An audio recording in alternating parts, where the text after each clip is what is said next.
a BizNation TV video podcast in which we have Mr. Pouya Haidari from Toronto, Canada. He is an international sales trainer and a business consultant, helping sales professionals and entrepreneurs achieving their goals while helping the public through their products and services. A very warm welcome, Mr. Pouya, on our platform. Thank you so much for your presence. A few words on your presence here, please. Thank you for having me. I'm excited to share some insights with you, hopefully provide some value to your audience here. And yeah, I'm ready to go. Thank you so much for having me. Absolutely lovely. Our pleasure. So I'll just brief our audience with the topic for discussion on the video podcast today. And the topic for that is starting young and developing a culture of entrepreneurship. So, Puya, as you started young at the age of 16, so you were at benefit as compared to many young individuals. So could you please just share your initial journey of starting young and how you moved out of your house at the age of 17 and how the journey went after that? Yeah, for sure. So I'll even go a step further back for you just to paint the full picture. And it might give people a glimpse into the drive and as to why starting so young and getting into business and things like that. So I actually migrated to the Western side of the world when I was 10 years old. So I was born and raised in the Middle East up to when I was 10 years old and then migrated over. So that in itself, I think just that immigrant mentality that's well known, I'm sure you're aware of it as well, is a real thing that gives you an additional drive, more of an incentive to really push yourself towards success, get into business, because you start to recognize the opportunities you have in front of you.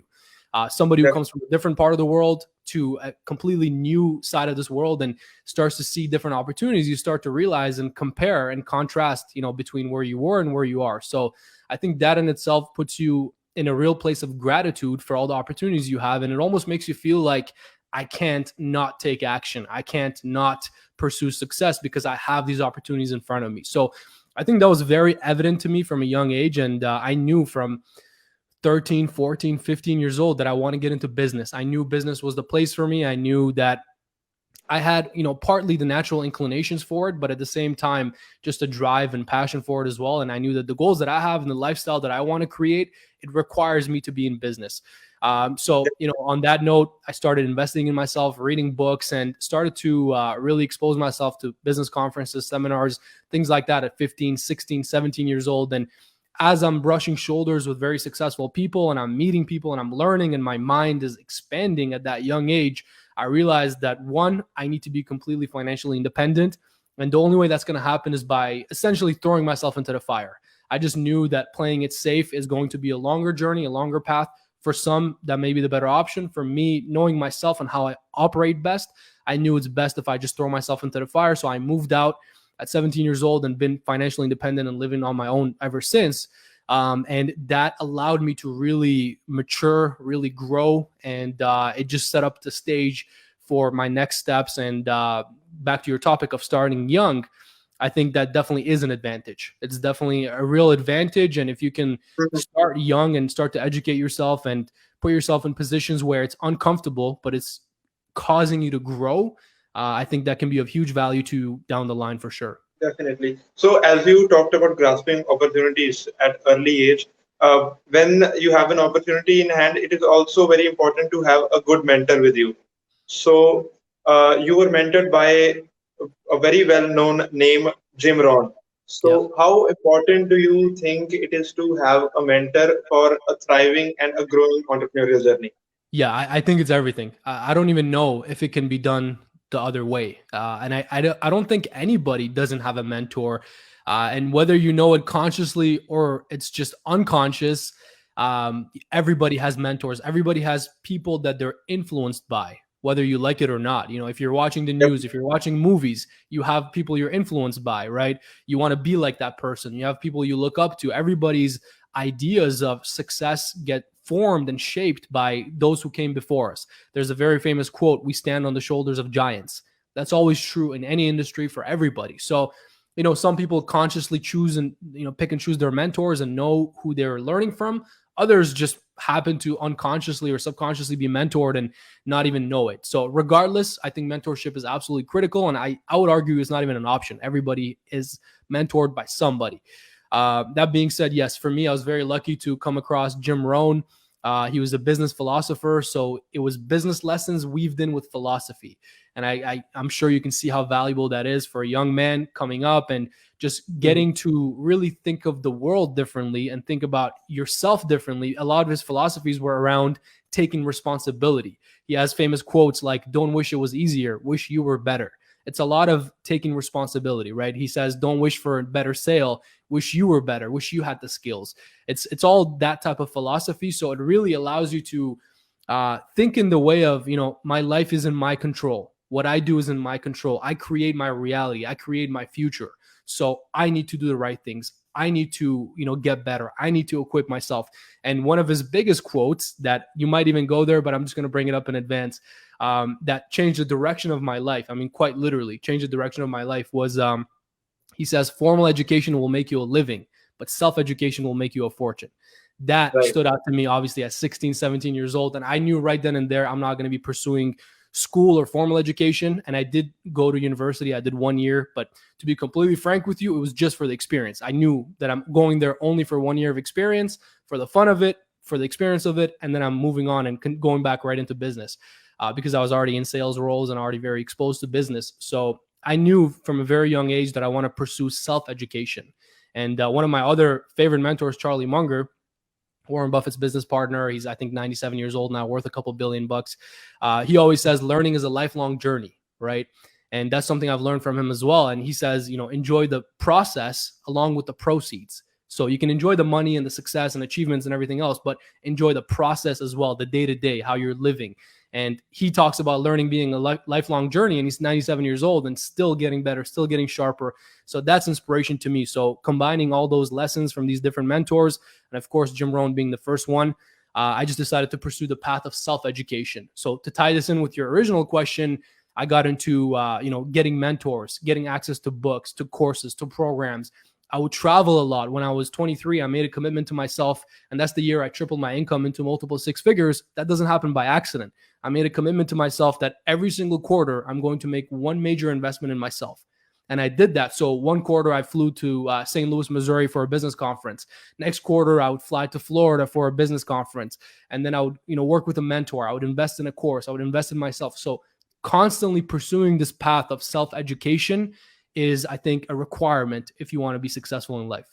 Definitely. So you absolutely blasting out with your experience and knowledge in this live video podcast, and I'll definitely recommend the audience to even visit his Instagram for much knowledgeable reels. I keep following them under the name of Pouya Haidari.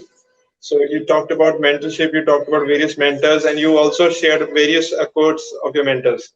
So as we have entered into an era which I think is a post-COVID era now, we are moving away from COVID as the vaccines are rolling in and as the populations are getting vaccinated in mass numbers now. So a different breed of entrepreneurs is coming up who have learned to exist and grow since ever after the pandemic has come up. And the digitalization of everything has created boom for entrepreneurship and startup ideas all across the globe. So how do you see that? How do you see the new breed of entrepreneurs coming at a young age or any age you can talk? How do you see the digitalization era after the COVID has happened? Yeah, so that's a great question. And it's a very commonly asked question nowadays because of COVID and how it completely shifted the pace of the world. And I think that's in two parts, really. And let's hope that myself, yourself, and everybody else who's viewing this, at least your audience here, is part of the one group, because there's two groups here. When it comes to hard challenges and economic recessions, slowdowns, hits to our society, to the world, people usually respond in two different ways. You either become a victim of the circumstances and of the situation, and you decide to completely give in, or we both know people that you have used this opportunity to take time off, to take vacations, to take a break, quote unquote. And then we know others who are becoming leaders and stepping up and using this time to get every advantage they can on the competition, right? So there's really two groups here. So that's what it's doing. It's either it's really, for lack of better words, and to put it very simply, it's exposing people for who they truly are at the core. either you're using this time to step back and you're not necessarily an entrepreneur or a leader, which is fine as well. There's roles for everybody. I don't have the belief that every single person needs to do the same thing. I think there's roles and there's things for everybody. I have a lot of content around defining success for you. That's a topic I talk about a lot. We can talk about it here too. But back to the main point, you have those people who have used this time to realize, hey, I'm really not an entrepreneur. I really don't want to work that hard. I really don't want to pursue these goals. I would rather have balance or lifestyle, or whatever it might be. And then you have the other group of people who are saying, hey, this is my time to take advantage. This is my time to show that I'm the real leader in the space. This is my time to dominate my marketplace. This is my time to, really step forward. So I think it's exposed certain people. And for the ones who are already doing the work and already the real entrepreneurs in this game, I think those people have only gotten ahead. And I think the era coming from this is going to be incredible in a lot of different ways. I think a lot of leaders are going to be born as a result of these times. So I'm definitely excited to see that. I'm hoping I'm one of those. I'm working diligently every single day to be one of those. And I'm sure you are as well. So, yeah. All right.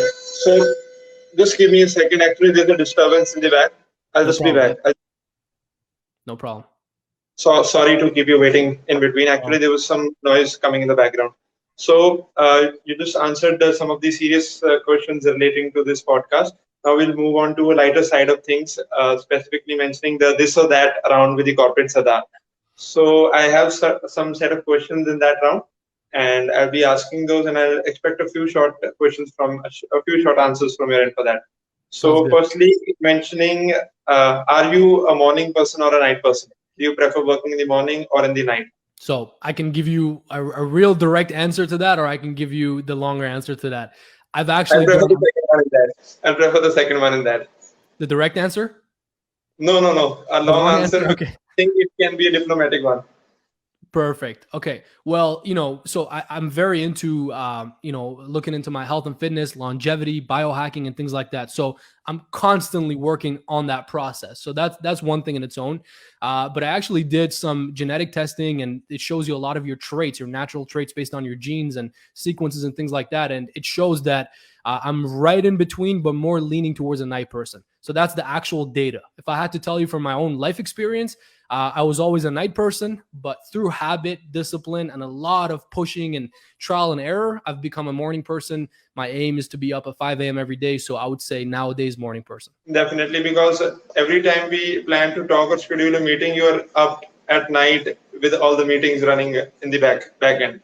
Right. So coming on to the next one, if you are planning to expand your organization, definitely you will at a very big level, you'll reach much more heights. So will you opt for hiring a fresher or an experienced employee? So that depends on the position. That's a great question. I've hired, managed, and mentored hundreds of people. I've worked in companies where I was partnered and we were doing essentially outsourced sales, where I was in-house hiring, managing, training hundreds of people coming in through the door, right? And when it comes to sales and sales positions, I would much rather a newer, a green, as they would call it, a green hire, where they don't have the experience, they don't necessarily have the knowledge, because they don't have so many things to unlearn. I can teach them from scratch, and I can teach them the right way. And I've helped a lot of people that have come into their first sales role ever get to 10,000 a month, 100,000 a year within a year. And, I've done that because I've taught them the right steps and the right sequences. Now, if we're talking about executive positions and maybe more leadership roles or partnership roles, maybe somebody who's more experienced. All right. So definitely my thought process will work on the same thing in the same way. Moving on the next one, are you a book person or a movie person? Yeah, that's a hard one. My heart would tell you movie person. My brain would tell you book person. There's a big library behind me. I don't know if you can see it here. It looks like it's cut off. I have another library in the other room. I've been reading books since I was young. I look to read every day. I have a ton of audio books as well. So I love the books because you're learning, you're educating yourself. Again, this path of self-education. So if I'm working out, I'm listening to books every single day. I'm reading and things like that. So I would say book. But what do I enjoy more? Of course, movies. Everyone does that. Everyone will enjoy a movie. I can't lie about that. Yeah. Yeah. Okay. So, all right. Finishing with the rest of that round, your answers were amazing in this. Moving on to the next part. Now, I'll give you a scenario. So, in that, you just have to imagine that and speak what you think about it. Okay. So, you have imagine that you have achieved your goals, whichever you have thought over the next 2 years, 3 years, or 5 years, you have achieved those. Now, would you rather mentor a young 16-year-old boy for free, or would you rather opt a client who is paying you heavily for sales professional services? Okay, so that's a great question. I would probably answer that in the more unpopular way, and people on a surface level might question my answer, but I'd much rather mentor the person who's paying for my services. And the more they pay, the better it is. And I'll tell you why. Because for one, the 16-year-old young man or girl who's looking to grow, looking to get into business, who's eager, who's driven, who's ambitious, like myself, I can speak on this because I was that 15, 16, 17-year-old who started from zero, didn't have any capital or anything, and literally worked my way up step by step by step. That person is going to find the answers. That person is going to go find somebody like me and watch all the free content and learn and work their way up and eventually get to a point where they can invest money with me and get access directly to me. So that person will take care of themselves. And if they don't, they're not meant for this. And my second reason for this is really the more real reason is if anybody doesn't pay for the advice, for the mentorship, if there's no commitment, if there's no exchange, they don't value it. You can give people free information all day long. There is free information out there. And there's a classic saying, if information was all we needed, everybody in the world would be happy, healthy, and wealthy. Obviously, that's not the case. Most people in the world are not happy, healthy, or wealthy. So it's not information.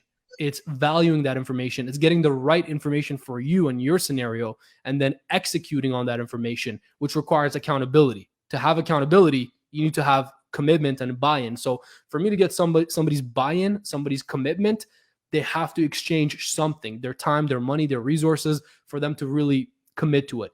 If something's given to people for free, they don't value it. If I just get something for free, I'm going to throw it out, or I'm not going to value it. But if I pay for something in exchange, I'm going to value that more. So that's just the reality of how the world works. And that's why my answer would be the person who's paying for the services. Definitely a beautiful answer. I wasn't expecting it that all. I had a different scenario in my mind, but you changed my mindset in that as well, because definitely anyone who is paying for a thing, it will be valued more rather than a free service which no one values.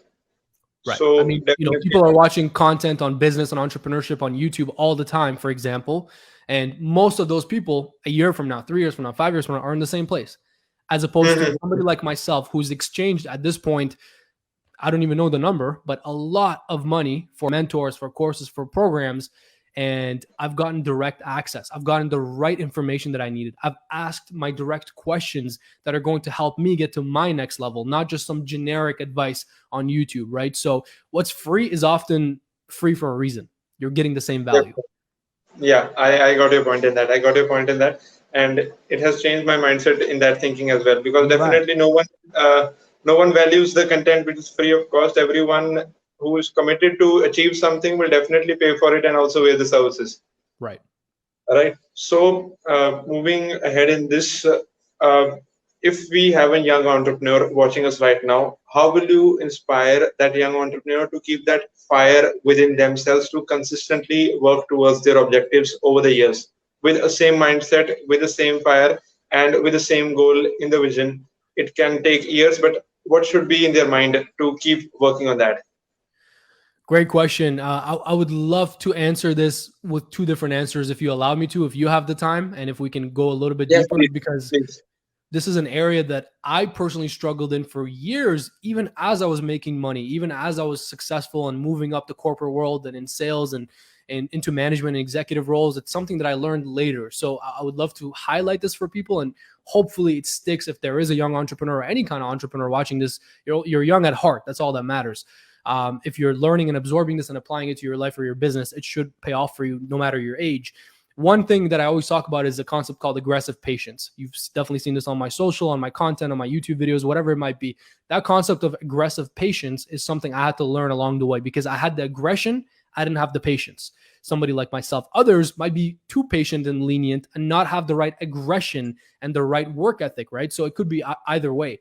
Personally, I had the work ethic. I was coming in 7 days a week. I was trying to outwork everybody. That was always my number one motive, because I knew that if I can just get that advantage, that itself puts me ahead of the competition. So I tried to use that advantage because that's something I could control. The rest of it, learning the skills, getting better, and everything else that I did was just, I knew it's a process that takes time. So one thing I'll tell every young entrepreneur is make sure you're aggressive with the day-to-day. You're aggressive with the actions. You're aggressive with checking off your to-do list, whatever it might be. But at the same time, you realize that you have to be patient with the process, right? You have to, anything worth achieving is going to take some time. Those big goals you have are going to take some time. I talk to a lot of young entrepreneurs, sales professionals, entrepreneurs nowadays, and, you know, in our first coaching calls or whatever it might be, they would say something like, I want to make my first $1 billion or whatever it might be, right?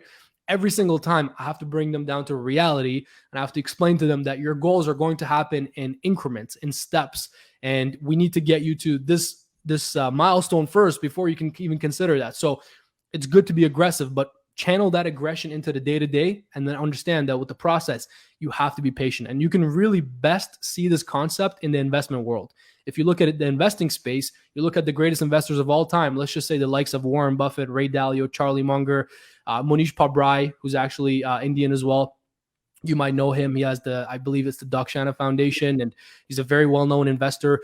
All of these guys, or even whoever else, the best investors on the planet, they look at it from a time frame of 20 years, 30 years, sometimes even for life. There's a gentleman named Nick Sleep, and he has the Nick Sleep letters. He's a very famous investor as well.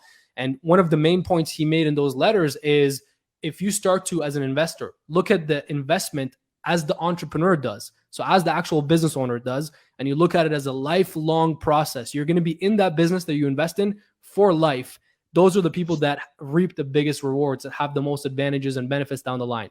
And the example he gave was the Walmart family. Everybody knows Walmart, one of the biggest, most profitable companies of all time. Sam Walton founded it. And the people, the investors, the shareholders that made the most money from that company, from that investment, was the family, because they didn't have an option to sell. They've been in that for life. So as it's going through 10, 15, 20-year periods where it's not, other investments are beating it, that family's still in there as a shareholder. And over time, the results will pay off. So the investment space is a space where you can really see that principle play out in reality. So I would highly recommend young entrepreneurs to think with that, and to and to really consider that. And I know I'm going on here, and this might be a bit of a ramble, but if you have any comments on that, feel free to. There's a second point that I want to share on that as well. Yeah. So what I am learning from you is that I have opened a floodgate for sure in the name of Pouya, and knowledge is coming out. Yes, sir. A new term which I have learned today, and I will definitely like to work on that, and also encourage people to work on that, is aggressive patience. I've never heard of that term particularly before. You're working aggressively day to day and with patience of years. Absolutely. Aggressive patience, aggressiveness for a particular day, and patience for the years to come. That Absolutely. Is a very unique thing I have heard today. And Absolutely. Please, I'd like you to share the second point which you were mentioning. I'd like also to share that thing in this point. Sure. So the second point is, once you have that balance of aggressive patience, and you can manage internally how you want your goals, and you want to be aggressive in the day-to-day, but be patient over the years to come. The second point of that is, it's something that I learned later in sales. Initially, my goal was to get in, be successful, get the results, get everything done that I need to get done. And it was all channeled in towards moving up, moving ahead, crushing my goals and targets and things like that. And it was a very aggressive mindset, right?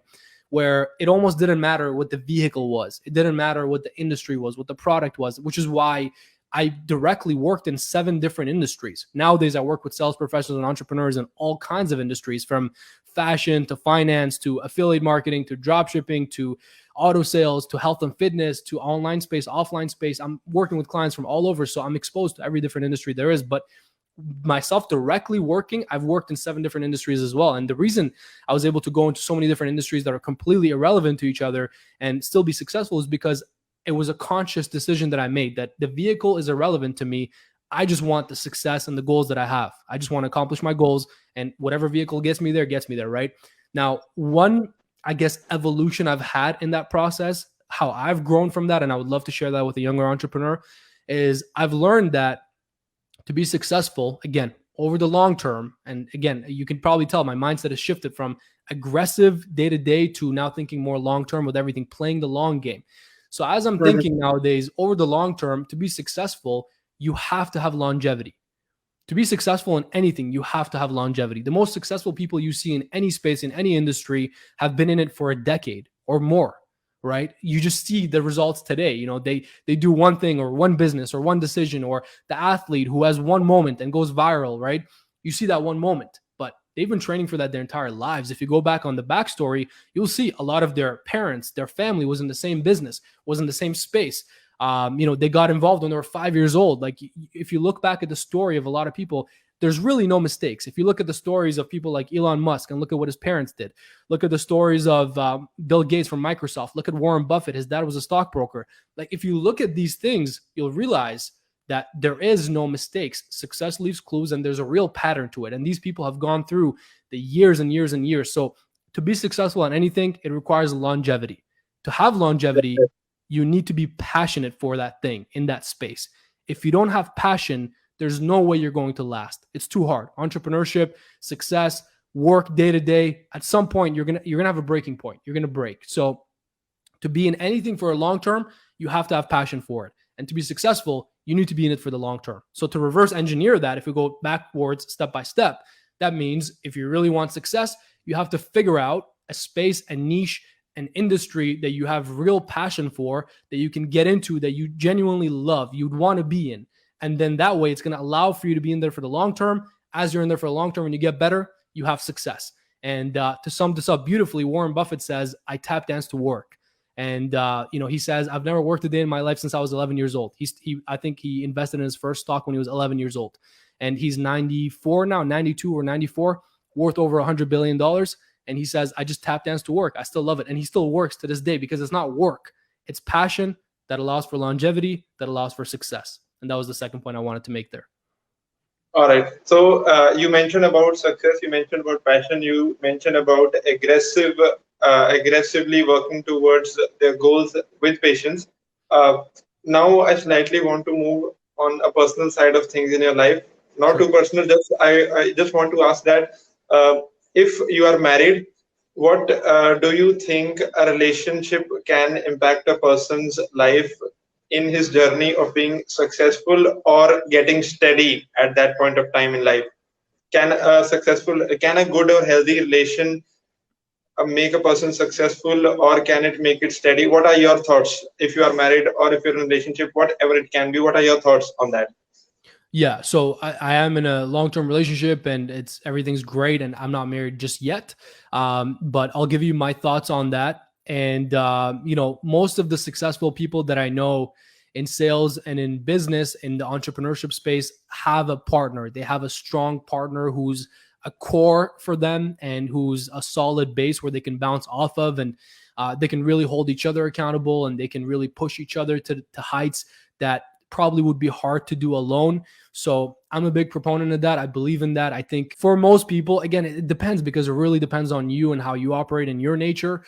I also know people that are individuals that are single and they prefer to go about their success in that way. I know a couple of well-known entrepreneurs that are still single in their 40s and 50s.